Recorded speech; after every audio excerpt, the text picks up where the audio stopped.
Hello everyone, welcome everybody to our YouTube channel. In this video, I shall discuss with you another requirement update regarding on HURL, that means Hindustan उर्वरक रासायनिक limited. आप screen में देख सकते हो, आपके लिए एक सुनहरा मौका कह सकते हो, एक अच्छा मौका है। जो भी डिप्लोमा और बेस का बंदा है उसके लिए fresher requirement, all India fresher के एक अच्छा रिक्वायरमेंट निकल कर आई है HURL की तरफ से। तो चलिए डिटेल देखते हैं क्या क्या जानकारी उन्होंने नोटिफिकेशन में दिया है। यहाँ पे एडवर्टाइज नंबर पहले देख नोट कर लीजिए, HURL/GTDT। दैट मीन्स आपका जो पोस्ट या जो रिक्वायरमेंट निकल के आई है, कौन सी पोस्ट के लिए, GET यानी engagement of graduate engineering training and diploma engineering training. दो तरह के वैकेंसी निकल कर आई है HURL तरफ से। डेट देखते 25 सितंबर को नोटिफिकेशन आया था, लेकिन जो उसका ऑनलाइन एप्लीकेशन स्टार्ट हुआ है वो आज से हुआ है, 1 अक्टूबर से स्टार्ट हुआ है। ठीक है, यहाँ पे देख सकते हो हिंदुस्तान यूनिलीवर उर्वरक एंड रासायनिक लिमिटेड एक जॉइंट वेंचर कंपनी होता है किसका, IOCL, NTPC and coal India and fertilizer FCIL का। ठीक है, एक जॉइंट वेंचर PSU कह सकते हो। उसके बाद डिटेली क्वालिफिकेशन और वैकेंसी पोजीशन की बात करिए तो यहाँ पे देख लीजिए, पहला टेबल वैकेंसी पोजीशन GT, पहला जो टेबल है वो वैकेंसी पोजीशन GT के लिए। पहला जो कैटेगरी सीरियल नंबर 1 देख सकते केमिकल के लिए, जिसमें कुल मिलाकर 40 वैकेंसी है, जिसके लिए आपको full time regular engineering degree और MA इन केमिकल इंजीनियरिंग में होना चाहिए, व केमिकल टेक्नोलॉजी व केमिकल प्रोसेस टेक्नोलॉजी में आपने BTech किया हो तो आप एलिजिबल हो अप्लाई के लिए। ठीक है, इसी तरीके से दूसरी कैटेगरी की बात करिए तो 15 वैकेंसी है इंस्ट्रूमेंटेशन के लिए। इसके लिए आपकी qualification full time regular engineering degree और AMI in instrumentation and control, electronic instrumentation and control instrumentation and instrumentation, industrial instrumentation, electronic and communication, electronic and control, electronic and electrical में होना चाहिए। दैट मीन्स यहाँ पर electrical और instrumentation BTech दोनों बंदे यहाँ पर एलिजिबल है। उसके बाद इलेक्ट्रिकल बात करिए, आपने full time regular engineering degree और MI in electrical electronic by electrical technology by electrical engineering में होना चाहिए। ठीक है, उसके बाद सीरियल नंबर 4 की बात करिए मैकेनिकल, जिसमें कुल मिलाकर 6 वैकेंसी निकल कर आई है। उसके लिए आपको full time regular engineering degree और MI इन मैकेनिकल इंजीनियरिंग होना चाहिए। ठीक है, तो पहला table graduate engineering training GET के लिए था, जिसके लिए आपको BTech क्वालिफिकेशन चाहिए। उसके बाद दूसरा टेबल देख लीजिए जो कि आपके लिए बहुत इंपॉर्टेंट होगा BTech और BSc वालों के लिए।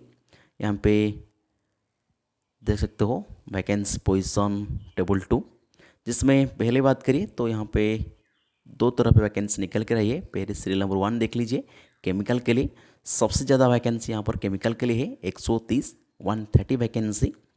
3 year full time diploma in chemical engineering या केमिकल टेक्नोलॉजी या केमिकल प्रोसेस टेक्नोलॉजी, और या आपने BSc 3 year full time degree in physics chemistry और मैथमेटिक्स में किया हो तो आप एलिजिबल हो DET केमिकल के लिए।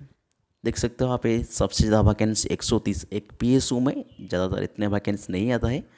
130 वैकेंसी काफ़ी अच्छा वैकेंसी माना जाता है, तो आपके लिए एक सुनहरा मौका कह सकते हो। जो भी बंदा फ्रेशर है, आपके पास कोई भी एक्सपीरियंस नहीं या आप एक्सपीरियंस भी हो, आपके पास 1 साल 2 साल एक्सपीरियंस हो तभी भी आप अप्लाई कर सकते हो। आपके पास कोई भी एक्सपीरियंस नहीं हो आप तभी भी अप्लाई कर सकते हो। ठीक है, पहले वैकेंसी सबसे इंपॉर्टेंट वैकेंसी होगा डिप्लोमा केमिकल इंजीनियरिंग के लिए और BSc PCM के लिए।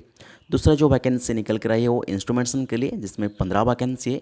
इसमें भी आपको diploma 3 year diploma in instrumentation और इंस्ट्रूमेंटेशन एंड कंट्रोल और इलेक्ट्रॉनिक इंस्ट्रूमेंटेशन और इलेक्ट्रॉनिक इंस्ट्रूमेंटेशन एंड कंट्रोल और इंडस्ट्रियल इंस्ट्रूमेंटेशन और प्रोसेस कंट्रोल इंस्ट्रूमेंटेशन और इलेक्ट्रॉनिक इलेक्ट्रिकल और अप्लाइड इलेक्ट्रॉनिक। यहाँ पे आपने जो भी डिप्लोमा किया है इलेक्ट्रॉनिक और इंस्ट्रूमेंटेशन, दोनों बंदे यहाँ पे कह सकते हो एलिजिबल है।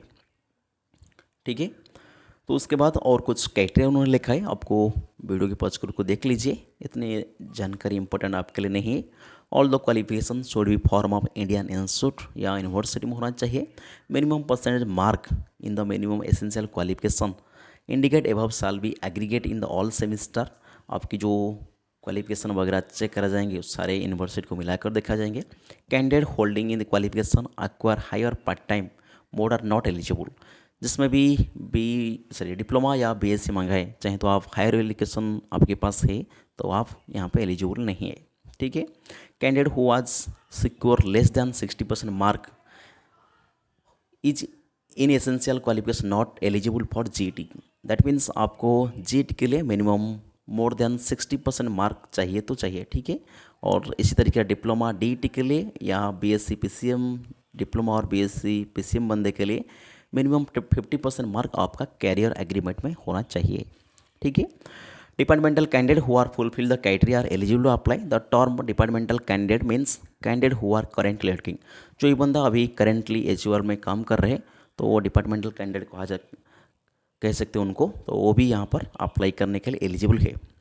और जो भी आपके मार्क वगैरह सीजीपीए और डीजीपीए है उसको आप कन्वर्ट कर सकते हो।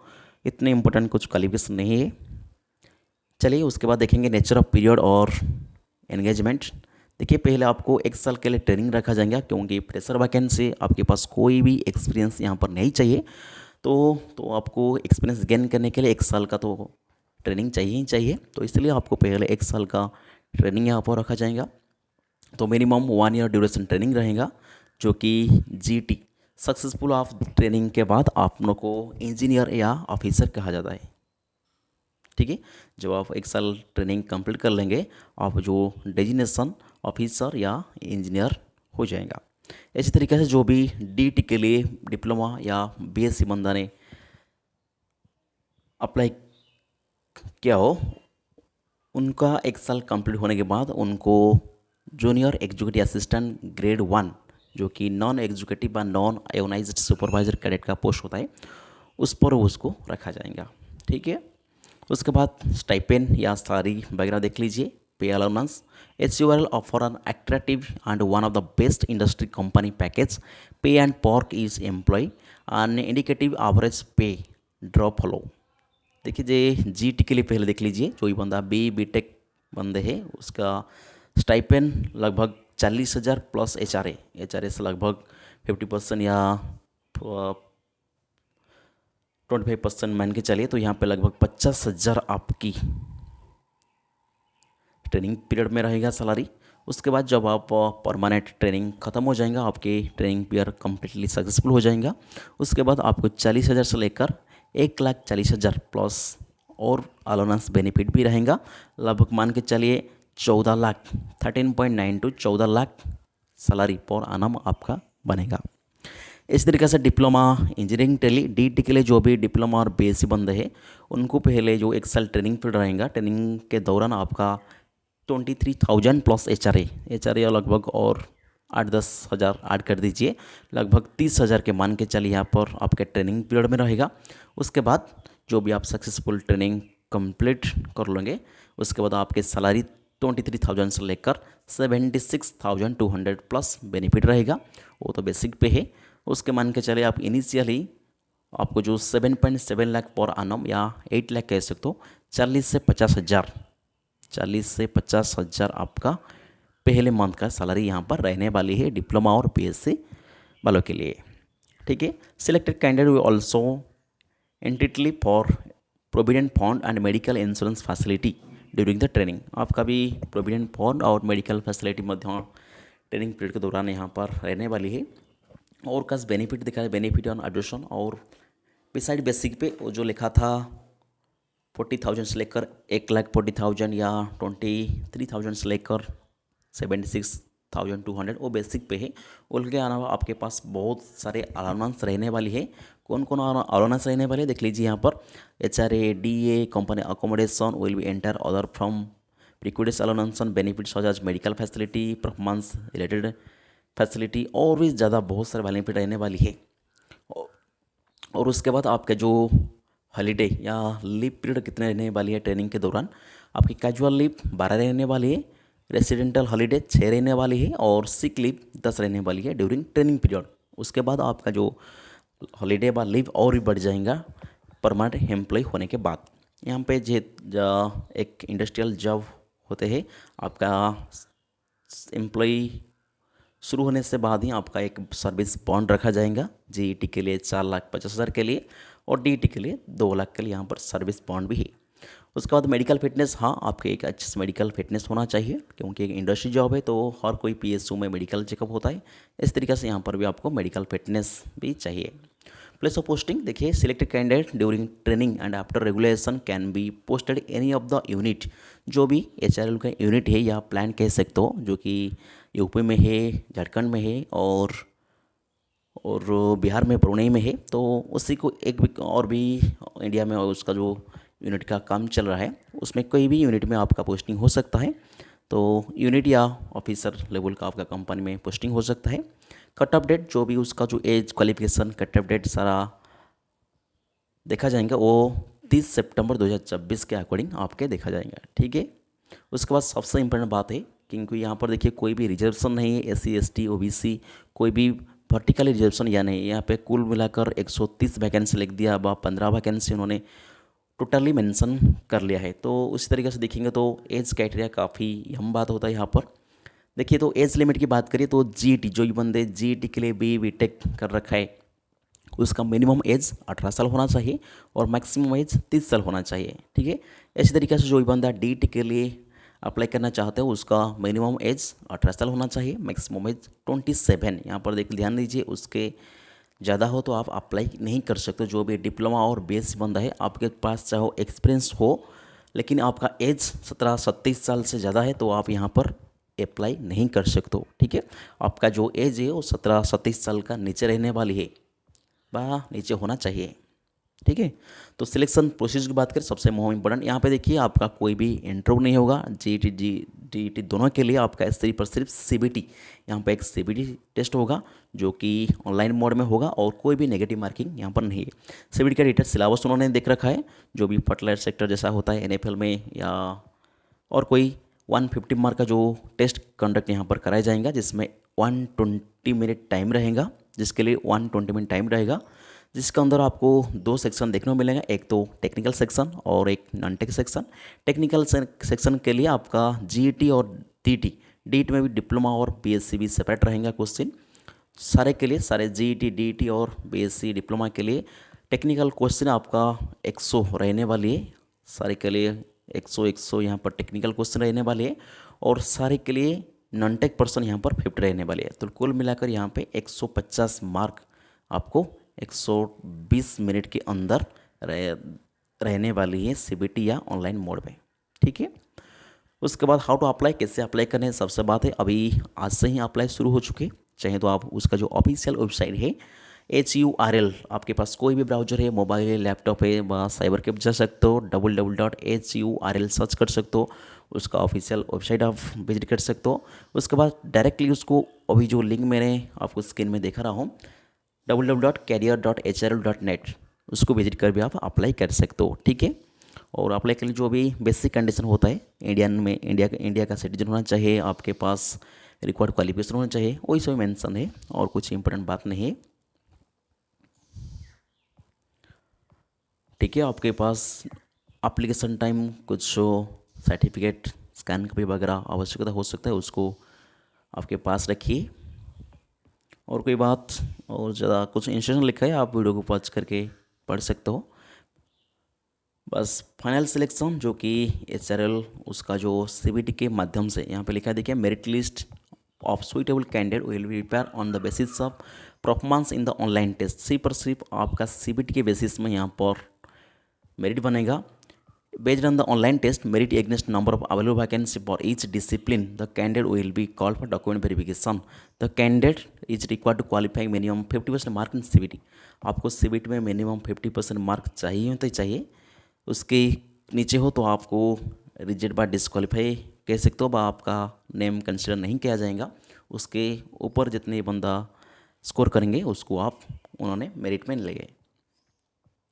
उसके बाद सबसे मोस्ट इंपॉर्टेंट डेट की बात करिए, ऑलरेडी एप्लीकेशन स्टार्ट हो चुका है। Date of opening online application 1 October से एप्लीकेशन स्टार्ट हो चुका है, जो कि उसका लास्ट डेट है, देख सकते हो 21 अक्टूबर, मान के चल लगभग 20 दिन आपके पास है। तो उसके दौरान आप जल्दी से अप्लाई कर लीजिए, कोई भी विलंब ना करें, क्योंकि ऐसा ऐसा मौका आपको दोबारा कभी नहीं देखने को मिलेगा। और जो भी आप रिक्वायरमेंट रिगार्डिंग क्वेरी है आप उसको मेल भी कर सकते हो टेक्निकल इशू के लिए, रिक्वायरमेंट cbt@hul.net, पेमेंट वगैरह के लिए, क्योंकि यहाँ पर एप्लीकेशन फ़ीस है, मैं उसको भूल गई। हाँ, यहाँ पे देख लीजिए, यहाँ पे एप्लीकेशन फ़ीस भी है। जो ही बंदे जीटी के लिए अप्लाई करने चाहते हो उसको 750 यहाँ पर एप्लीकेशन फ़ी देने पड़ेगा, और जो बंदे डीटी के लिए अप्लाई करने चाहते हो उसको 500 रुपये यहाँ पर एप्लीकेशन फ़ी देने पड़ेंगे, और सीबीटी के लिए। और एग्ज़ाम सेंटर की बात करिए, यहाँ पे देखिए उन्होंने भी लिखा था,